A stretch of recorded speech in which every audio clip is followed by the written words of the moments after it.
प्यारे भक्तों, व्यक्ति की इच्छाओं का कभी अंत नहीं होता है। व्यक्ति अपनी इच्छाओं को जितना ही बढ़ाता जाता है, इच्छाएं उतने ही व्यक्ति के ऊपर हावी होती जाती हैं। अब आप कहेंगे महाराज, फिर इच्छाओं पे जीत हम कैसे पाएं? तो इच्छाओं पे जीत पाने के लिए एक बहुत सुंदर उपाय है जिसे हम सभी को चरितार्थ करना चाहिए। प्यारे भक्तों, हमें जब एक इच्छा हमारी पूरी होती है तो वह दूसरी इच्छा प्रारंभ हो जाती है ना? तो हमें अपनी इच्छाओं पे कंट्रोल करना चाहिए। अब आप बोलेंगे महाराज, इच्छाओं को हम अपने बस में कैसे करें, कंट्रोल कैसे करें? तो आप इसे इस प्रकार से समझें। आप कभी अपने से बड़ों की तुलना अपने साथ बिल्कुल न करें। अपने से बड़ों की तुलना अपने साथ कतई ना करें।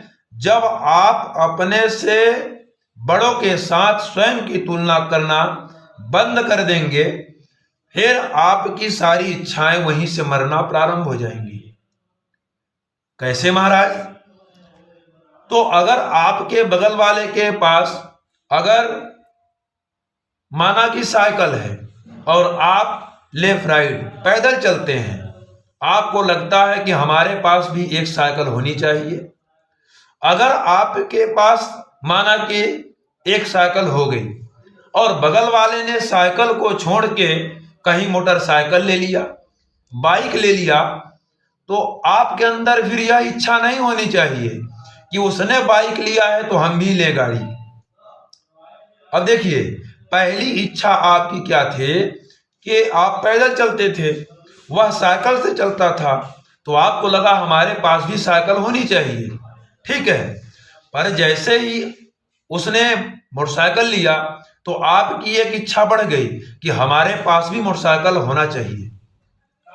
आप अगर अपनी वहीं पे इच्छा को मार दें कि हमें अब मोटरसाइकिल नहीं लेना है, साइकिल से ही यात्रा करना है, तो आप परेशान नहीं होंगे। पर व्यक्ति करता क्या है? आप कहा जाता है ना कि जितना बड़ा चादर हो उतने ही व्यक्ति को पैर पसारना चाहिए। अब हम क्या करते हैं महाराज कि साइकिल भर के लिए औकात पहले था नहीं, अब कैसे किसी प्रकार से हमने साइकिल ले ली और बगल वाले को देखा कि उसने टू व्हीलर ले लिया, मोटरसाइकिल ले लिया, तो महाराज हमारे पास आज की डेट में 80-85 हजार रुपए कहाँ है कि हम लें, लेकिन अब बगल वाले ने लिया है, उसका सामना करना है, तो महाराज हमने भी पहुंचा 10-20 हजार 30 हजार रुपए जमा करके और एक मोटरसाइकिल उठा के ला लिया। ठीक है, अब हम उसी परेशानी में पड़े हुए हैं।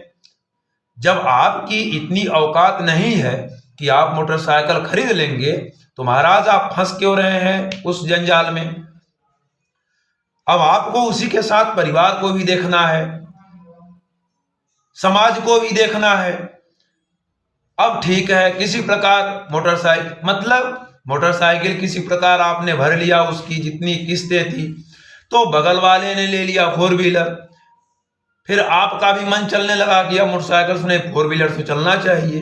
कहने का मतलब कि आपके पतन का कारण आप स्वयं बन रहे हैं, न कि अगला नहीं बन रहा है। आप यह देखिए कि आप साइकिल से चल रहे थे, आप उससे तो श्रेष्ठ हो गए ना जो पैदल चल रहा है।